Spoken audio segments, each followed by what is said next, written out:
Hello అండి, అందరికీ నమస్కారం. Welcome to my channel Ramya's autism desk. ఈరోజు ఈ వీడియోలో మనం understanding the severity of autism అంటే ఆటిజం పిల్లల్లో లెవెల్స్ అనేవి ఉంటాయి. ఎంత సివియర్గా ఉంది ఆటిజం అని చెప్పడాన్నే levels or severity of autism అని పిలుస్తారు. సో అది పేరెంట్స్ అర్థం చేసుకోవాలంటే ఈ వీడియో తప్పకుండా హెల్ప్ అవుతుంది. యూజువల్గా ఆటిజం అంటే ఏంటి, వాళ్ళ యొక్క క్యారెక్టరిస్టిక్స్ ఎలా ఉంటాయి, ఇలాంటివన్నీ మనం అర్లియర్ వీడియోస్లో చూసాం. ఇప్పుడు మీకు ఒక పిడియాట్రిషియన్ దగ్గరకో లేకపోతే ఒక చైల్డ్ సైకాలజిస్ట్ దగ్గరకో మీరు వెళ్ళినప్పుడు చైల్డ్కి అసెస్మెంట్ అనేది జరుగుతుంది. యూజువల్గా ఈ అసెస్మెంట్ అనేది చైల్డ్ని అబ్జర్వ్ చేస్తారు. తను న్యాచురల్ సెట్టింగ్స్లో తన బిహేవియర్ని అబ్జర్వ్ చేస్తారు, చాలా ఏరియాస్ని అబ్జర్వ్ చేసి అలానే పేరెంట్స్ నుంచి ఇంటర్వ్యూ కూడా తీసుకున్న తర్వాత ఈ ఎవాల్యుయేటర్స్ ఎవరైతే ఉంటారో వాళ్ళు ఒక రిపోర్ట్ అయితే జనరేట్ చేసి ఇస్తారు. Child mild autism or moderate autism or severe autism అనే యొక్క లెవెల్స్లో ఇస్తారు. Only if there is autism. If the child falls under no autism condition, అప్పుడు నో ఆటిజం అనే రిపోర్ట్ వస్తుంది. సో పేరెంట్స్కి అసలు ఈ డిఫరెంట్ లెవెల్స్ ఆఫ్ ఆటిజం గురించి తెలుసుకోవడం చాలా ఇంపార్టెంట్. ఎందుకు తెలుసుకోవడం ఇంపార్టెంట్ అంటే మైల్డ్ ఆటిజమే కదా, ఏం పర్వాలేదు అనుకోవడానికి, కానీ సివియర్ ఆటిజమా అంటే ఇంకా అసలు మనం ఏమీ చేయలేము, ఇంకా మన చైల్డ్ ఏమీ చేయలేడు అని ఒక భయానికి గురవ్వడానికి కాదు. ఈ లెవెల్స్ ఆఫ్ ఆటిజంని అర్థం చేసుకోవడం, ఎందుకు మీ చైల్డ్ ఆటిజంలో ఏ లెవెల్లో ఉన్నాడు అనేది మీరు అర్థం చేసుకోవాలి. అంటే తనకి ఎంత సపోర్ట్ అవసరం, తన నీడ్స్ ఎలా ఉంటాయి, మనం పేరెంట్స్గా ఈ లెవెల్ ఆఫ్ ఆటిజం ఉన్న చైల్డ్కి మనం ఎటువంటి స్ట్రాటజీస్ వర్క్ చేయాలి, ఎంతవరకు తను పుష్ చేసుకుంటూ రాగలుగుతాడు, తన డైలీ లివింగ్ని ఎలా ఇంప్రూవ్ చేయాలి అనే ఇలాంటి విషయాలన్నీ తెలియాలంటే చైల్డ్ యొక్క కరెంట్ లెవెల్ ఆఫ్ సివియారిటీ అనేది పేరెంట్స్కి తెలియడం చాలా ఇంపార్టెంట్. ఓకే, కేవలం మీ నుంచి భయాన్ని పోగొట్టుకుని ప్రతి చైల్డ్ లెర్న్ చేయగలడు, ఏదో ఒకటి నేర్చుకోగలడు, ఇంప్రూవ్ అవ్వగలడు అనే విషయాన్ని ప్రూవ్ చేసుకోవచ్చు మనం. సో ఫస్ట్ ఆఫ్ ఆల్ ఎన్ని కేటగిరీస్ ఉంటాయి ఆటిజంలో అనేది చూద్దాం. మైల్డ్ లెవెల్, దాన్నే లెవెల్ 1 అని పిలుస్తారు కొన్ని చోట్ల. Moderate level of autism also called as level 2. Severe level of autism also called as level 3 autism అని పిలుస్తాం. సో మనము ఆల్రెడీ మనకి ఆటిజంలో ఎలాంటి క్యారెక్టరిస్టిక్స్ చైల్డ్ ఎగ్జిబిట్ చేస్తాడు అనే విషయానికి మనకి తెలుసు. సో ఇప్పుడు మనము అన్ని డీప్గా వెళ్ళకపోయినా ద మెయిన్ ఇంపార్టెంట్ పాయింట్స్, ఇప్పుడు ఎవరైతే ఇంకా అసెస్మెంట్ చేయించుకోలేదో, అసెస్మెంట్ చేయించుకున్నా కూడా ఒక క్లియర్ అవగాహన లేదో వాళ్ళ కోసము నేను షార్ట్గా చెప్తాను. So mild characteristics, mild level of autism ఉన్న చైల్డ్లో మనము ఎటువంటి క్యారెక్టరిస్టిక్స్ని ఐడెంటిఫై చేయొచ్చు అంటే వాళ్ళ యొక్క సోషల్ ఇంటరాక్షన్ తీసుకున్నాం అనుకోండి, వాళ్ళకి ఖచ్చితంగా స్పీచ్ ఉంటుంది, వాళ్ళు బాగా మాట్లాడగలుగుతారు. కానీ బ్యాక్ అండ్ ఫోర్త్ కాన్వర్జేషన్, మనం అడిగిన క్వశ్చన్కి ఆన్సర్ చెప్పి మళ్ళీ వాళ్ళు మనతో ఒక క్వశ్చన్ అడిగి అటువంటి ఒక కాన్వర్జేషన్ని వాళ్ళు మెయింటైన్ చేయలేకపోతారు. మనం క్వశ్చన్స్ అడిగినప్పుడు ఆన్సర్స్ చేయగలుగుతారు, అక్కడి వరకు ఉంటుంది తప్ప ఆ బ్యాక్ అండ్ ఫోర్త్ కాన్వర్జేషన్ అనేది కొంచెం కష్టంగా ఉంటుంది, డిఫికల్టీగా ఫీల్ అవుతారు. అలానే వాళ్ళకి కొంచెం సర్కాజం కానీ జోక్స్ కానీ అర్థం అవ్వడానికి చాలా టైం పడుతుంది, వాళ్ళు అంత ఈజీగా అర్థం చేసుకోలేరు. అలానే వాళ్ళకి ఫ్రెండ్షిప్ కూడా, ఫ్రెండ్స్ చేసుకోవడంలో వాళ్ళకి కొంచెం డిఫికల్టీ ఉంటుంది, వాళ్ళంతటి వాళ్ళుగా వెళ్ళి ఇనిషియేట్ చేసుకోవడంలో కొంచెం డిఫికల్టీగా ఉంటుంది. కానీ మనము ప్రాపర్గా గైడ్ చేసి నువ్వు వీళ్ళతో రావాలి, ఆడుకోవాలి, ఈ మన సోషల్ సెట్టింగ్స్లో కొంచెం వాళ్ళని గైడ్ చేస్తే వాళ్ళు కూడా సోషల్ సెట్టింగ్స్లో ఈవెంట్స్లో కానీ పార్టీస్లో కానీ వాళ్ళు కూడా చక్కగా పార్టిసిపేట్ చేయగలుగుతారు. అండ్ వాళ్ళ బిహేవియర్ ప్యాటర్న్ చూసినట్లయితే వాళ్ళకి రెగ్యులర్గా రొటీన్ ఫాలో అవ్వడమే చాలా ఇష్టంగా ఉంటుంది వాళ్ళకి. ఏదన్నా వాళ్ళ రొటీన్లో ఒక డిస్టర్బెన్స్ వచ్చినప్పుడు వాళ్ళు కూడా కొంచెం కొంచెం డిస్టర్బెన్స్ అయితే ఫీల్ అవుతారు. అండ్ వాళ్ళ సెన్సరీ ఇష్యూస్ చూస్తే మైల్డ్ ఎవర్షన్ అనేది చూపిస్తారు వాళ్ళు. అంటే వాళ్ళకి ఉన్న సెన్సరీ ఇష్యూస్ పట్ల వాళ్ళకి సౌండ్స్ అంటే ఇష్టం లేదనుకోండి, సౌండ్ సెన్సిటివిటీ బాగా ఉన్న పిల్లలకి, సో మనము ఒక ఫంక్షన్కి ఒక పార్టీకో తీసుకెళ్ళినప్పుడు బాగా లౌడ్ నాయిసెస్ వస్తున్నప్పుడు వాళ్ళ ప్లేస్లో ఆ డిస్టర్బెన్స్ని బాగా ఫీల్ అవుతారు వాళ్ళు. మైల్డ్ ఎవర్షన్ అయితే చూపిస్తారు. సో ఇదంతా మైల్డ్ కేటగిరీ పిల్లలు ఇలా ఉంటారు. వాళ్ళు అకాడమిక్స్లో చాలా బాగా చదువుతారు, ఎందుకంటే వాళ్ళకి కాగ్నిటివ్ ఎబిలిటీస్ బాగానే ఉంటాయి, చదివింది అర్థమవుతుంది, చక్కగా మంచిగా పర్ఫామ్ చేస్తారు ఎగ్జామ్స్లో. అది కూడా ఇదే క్యారెక్టరిస్టిక్స్ మైల్డ్ లెవెల్. సో వాళ్ళు ఎలా ఉంటారు, వాళ్ళకి ఎటువంటి నీడ్స్ అవసరం ఎలా ఉంటుందంటే వాళ్ళకి మినిమల్ సపోర్ట్ ఇస్తే చాలు. మినిమల్ సపోర్ట్ అనేది మనము పేరెంట్స్గా, మన ఫ్యామిలీతో, మన కమ్యూనిటీ అందరం కూడా మినిమల్ సపోర్ట్ ఇచ్చినప్పుడు మైల్డ్ లెవెల్ ఆఫ్ ఆటిజం ఉన్న చిల్డ్రన్ అలానే పెద్ద అవుతూ చాలా బాగా చదువుకోగలుగుతారు. అకాడమిక్స్ బాగా చేసి వాళ్ళు స్కూల్ అండ్ కాలేజ్ని కంప్లీట్ చేసుకుని వాళ్ళు వర్క్ చేయగలుగుతారు. ఓకే, వాళ్ళు ఒక మంచి జాబ్ని చక్కగా పెర్ఫామ్ చేయగలుగుతారు.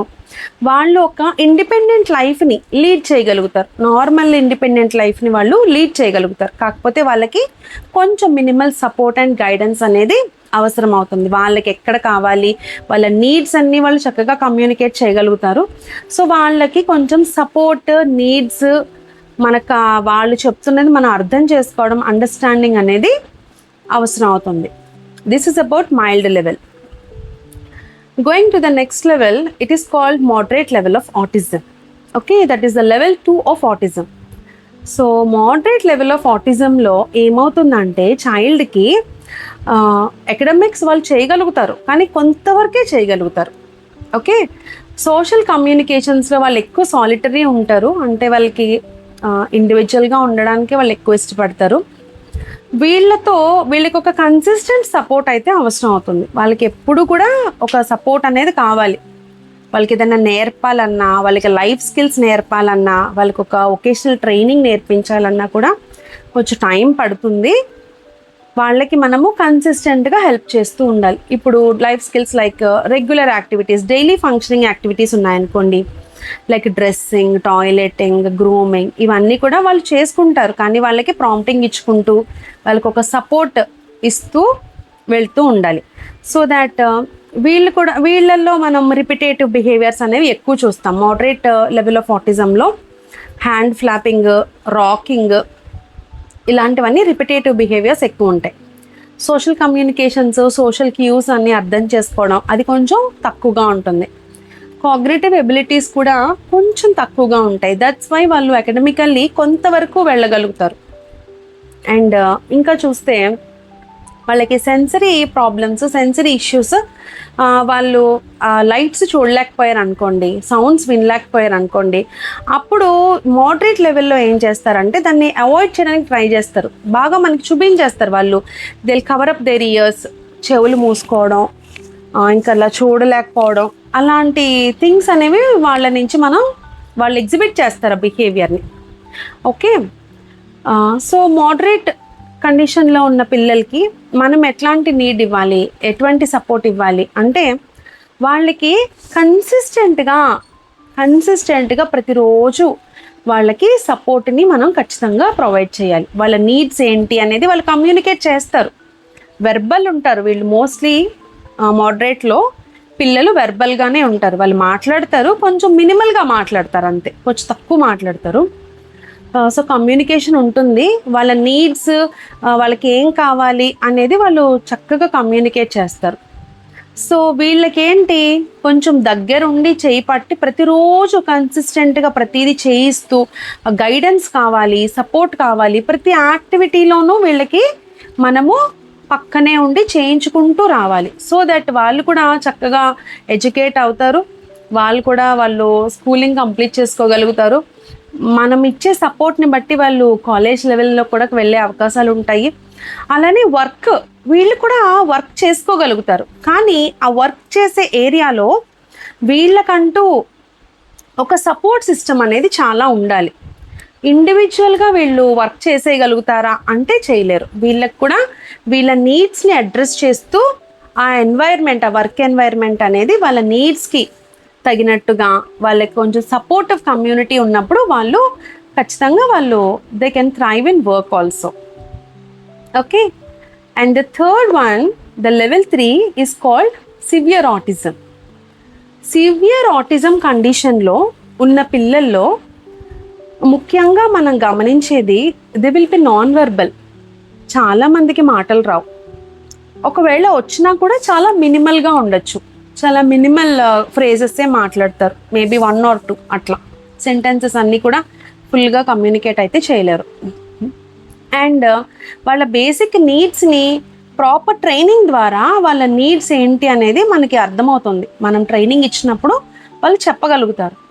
సో ఎడ్యుకబుల్లా అంటే అది చైల్డ్ టు చైల్డ్ అనేది వ్యారీ అవుతుంది. ఇఫ్ ఆ సివియర్ లెవెల్లో యూజువల్గా వొకేషనల్ ట్రైనింగ్ అనేది ప్రొవైడ్ చేస్తారు. వాళ్ళకి ఎడ్యుకేషన్, కాగ్నిటివ్ ఎబిలిటీస్ అంతగా ఉండవు కాబట్టి వాళ్ళని లైఫ్ స్కిల్స్లో కానీ వాళ్ళకి ఏదైనా ఒక వొకేషనల్ ట్రైనింగ్, వాళ్ళకి ఏదైనా నచ్చిన థింగ్లో వాళ్ళకి మనం ట్రైన్ చేయొచ్చు. లైక్ మార్షల్ ఆర్ట్స్ కానీ, స్విమ్మింగ్ కానీ, వాళ్ళకి నచ్చిన ఏదైనా క్రాఫ్ట్ మేకింగ్ కానీ, అటువంటి ఏదైనా ఒక స్కిల్ని వాళ్ళు నేర్చుకోగలుగుతారు. It doesn't mean severe autism ఉంది అంటే వాళ్ళు ఏం నేర్చుకోలేరని కాదు, వాళ్ళు కూడా నేర్చుకోగలరు. చక్కగా ట్రైనింగ్ తీసుకొని, నేను చాలామంది సివియర్ ఆటిజం పిల్లల్ని చూశాను. వాళ్ళు పెద్ద అయ్యేసరికి వెన్ దే టర్న్ 18-19 years వాళ్ళు చిన్నప్పటి నుంచి నేర్చుకున్న స్కిల్లో చాలా బాగా ఎక్సెల్ అయ్యి వాళ్ళు చాలా మంచి హ్యాండీక్రాఫ్ట్స్, ప్రోడక్ట్స్ అలాంటివి తయారు చేయగలుగుతారు, పర్ఫెక్ట్గా కూడా చేస్తారు.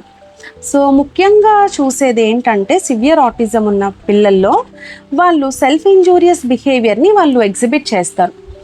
What is self injurious behaviour అనేదంతా మనం అర్లియర్ వీడియోస్లో మనం ఆల్రెడీ తెలుసుకున్నాము. అండ్ మళ్ళీ ఒకసారి చెప్తున్నాను, లైక్ సివియర్ ఆటిజం ఉన్న పిల్లల్లో సెల్ఫ్ ఇంజూరియస్ బిహేవియర్ అంటే వాళ్ళు హెడ్ బ్యాంగింగ్ చేసుకోవడము, హిట్టింగ్ చేయడము, అలానే పుల్లింగ్, బైటింగ్, హ్యాండ్ బైటింగ్ ఇలాంటివన్నీ చేయడము. అంటే వాళ్ళు కొంచెము ఆ బిహేవియర్లో కొంచెం అగ్రెషన్ అనేది మనకి కనిపిస్తూ ఉంటుంది. వాళ్ళకి అదర్స్ గురించి కానీ, పక్కన మా తల్లి ఉందా, తండ్రి ఉన్నాడా అనే విషయం వాళ్ళకి తెలియదు. సో అలా వాళ్ళు అటాక్ చేసే ఇది కూడా ఉంది. వాళ్ళు కొట్టుకుంటూ ఉంటారు, లేదా అడ్డొచ్చినప్పుడు వాళ్ళ మదర్ని కూడా వాళ్ళు అలా చేస్తారు. బికాస్ వాళ్ళకి వాళ్ళ ఎన్వైర్న్మెంట్ పట్ల అంత అవగాహన అనేది ఉండదు. So this is about severity. So వీళ్ళకి మనం ఏం చేయొచ్చు అనేది చెప్పాను కదా. వీళ్ళకి ఏంటంటే కొంచెం డైలీ ఫంక్షనింగ్ యాక్టివిటీస్లో లైక్ వాళ్ళకి టాయిలెటింగ్ కానీ, ఫీడింగ్ కానీ, ఇలాంటి వాటికి కూడా పేరెంటల్ సపోర్ట్ అనేది చాలా వరకు వాళ్ళు పేరెంట్స్ మీద డిపెండ్ అయిపోయే కండిషన్స్ ఉంటాయి. పేరెంట్స్ వాళ్ళకి కొంచెం ఎక్కువ సపోర్ట్ అనేది అందించాల్సి ఉంటుంది. అలానే వీళ్ళకి ట్రైనింగ్ కూడా మనం ప్రొవైడ్ చేయగలుగుతాం. So this is all about the levels of autism. So autism యొక్క లెవెల్స్ని అర్థం చేసుకోవడానికి ముఖ్య కారణం ఏంటంటే, ఇప్పుడు మన చైల్డ్ ఉన్న లెవెల్ ఏంటి, సో తనకి మనం ఎటువంటి సపోర్ట్ సిస్టమ్ని మనం క్రియేట్ చేయాలి, తన నీడ్స్ ఎలా ఉంటాయి, తను కమ్యూనికేట్ చేయగలుగుతాడా, చేయలేడా, సో ఎంతవరకు మనం తనని పుష్ చేయగలుగుతాము, ఇది నేర్చుకోగలుగుతాడా, అది నేర్చుకోగలుగుతాడా అని ప్రతిదీ ఒక ట్రయల్ అండ్ ఎర్రర్ మెథడ్లో మనం చేస్తూ ఉండాలి. ఎక్కడ తనకి నచ్చుతుంది, ఎక్కడ తను అందులో తను గ్రూమ్ అవుతాడు అనేది కొన్ని ట్రయల్ అండ్ ఎర్రర్ థింగ్స్లో మనం చేస్తున్నప్పుడు చైల్డ్కి జాయ్ఫుల్గా అనిపించేది, ఎగ్జైటెడ్గా అనిపించేది, తనకి నచ్చిన ఆస్పెక్ట్ తను చెప్పగలుగుతాడు. కొంతమంది పిల్లలకి స్విమ్మింగ్ నచ్చుతుంది, కొంతమందికి ఆర్ట్, కొంతమందికి మ్యూజిక్, కొంతమందికి మార్షల్ ఆర్ట్స్. సో అలా ఏంటంటే ఒక దాంట్లో చైల్డ్ ఎందులో ఇంట్రెస్ట్ చూపిస్తున్నాడు అనేది మనం నోటీస్ చేసి కొన్ని థింగ్స్ని ట్రయల్ అండ్ ఎర్రర్ చేస్తూ వెళ్ళినప్పుడు ఒక దాంట్లో వాళ్ళు చక్కటి ఇంట్రెస్ట్ని, ఫోకస్ని చూపించినప్పుడు దాంట్లో మనం వాళ్ళు థ్రైవ్ అయ్యేలాగా సపోర్ట్ చేయొచ్చు. అండ్ ఇక్కడ ఇంకొక విషయం ఏంటంటే, మైల్డ్ ఆటిజం లెవెల్లే కదా, ఓకే వీళ్ళకి ఏం అవసరం లేదు, వీళ్ళు నార్మల్గా వెళ్ళిపోతారు, ఎటువంటి సపోర్ట్ అవసరం లేదు, మెయిన్ స్ట్రీమ్లో వేసేస్తే నార్మల్ వెళ్ళిపోవచ్చు అని అనుకుంటారు అందరూ. డెఫినెట్గా వాళ్ళు మెయిన్ స్ట్రీమ్లో ఫిట్ అవుతారు, కానీ వాళ్ళకి చాలా సపోర్ట్ అవసరం. వాళ్ళకు కూడా సోషల్ ఛాలెంజెస్ అనేవి చాలా ఉంటాయి. యాంగ్జైటీ అనేది చాలా ఎక్కువ మనము మైల్డ్ కేటగిరీ ఆఫ్ ఆటిస్టిక్ చిల్డ్రన్లో చూస్తాం. సో వాళ్ళకు కూడా మీ యొక్క పేరెంటల్ హెల్ప్, కమ్యూనిటీ హెల్ప్ అనేది చాలా అవసరం. రెండోది సివియర్ కండిషన్, ఇంకా వీడు ఏమీ చేయలేడు, మనం ఇంకెందుకు చేయాలి, ఎందుకు థెరపీస్, ఎందుకు ఇవన్నీ అనేది అపోహ. సివియర్ కేటగిరీ ఆఫ్ ఆటిజంలో ఉన్న పిల్లలు కూడా చాలామంది లైఫ్ స్కిల్స్ని నేర్చుకోవాలంటే ట్రైనింగ్ అనేది వాళ్ళు పొందాలి. అలానే వాళ్ళు ఒక మంచి ఒకేషనల్ ట్రైనింగ్ తీసుకుంటే ఆర్ట్, క్రాఫ్ట్స్ ఇవన్నీ చేయగలుగుతారు. ప్రాపర్ ట్రైనింగ్ అనేది చాలా అవసరం. ఇది సివియారిటీ అనేది పిల్లల యొక్క వర్త్ని అయితే డిసైడ్ చేయదు. వీళ్ళు వర్త్ఫుల్, వీళ్ళు వర్త్లెస్ అనేది అస్సలు కాదు. అది అంతా భ్రమ. ఎవ్వరు ఏం చేయగలరు అనేది దేని మీద డిపెండ్ అయి ఉంటుందంటే మనం ప్రొవైడ్ చేసే సపోర్ట్ మీద. ఓకే, కేవలం పేరెంట్స్ జాగ్రత్తగా అండర్స్టాండ్ చేసుకొని వాళ్ళ యొక్క నీడ్స్ అర్థం చేసుకొని వాళ్ళకి ఇంకా సపోర్ట్ అందిస్తారనే ఉద్దేశంతో ఈ వీడియో అనేది చేశాను. మీకు ఈ వీడియో నచ్చితే తప్పకుండా లైక్ చేయండి, షేర్ చేయండి, subscribe to Ramya's autism desk. Thank you.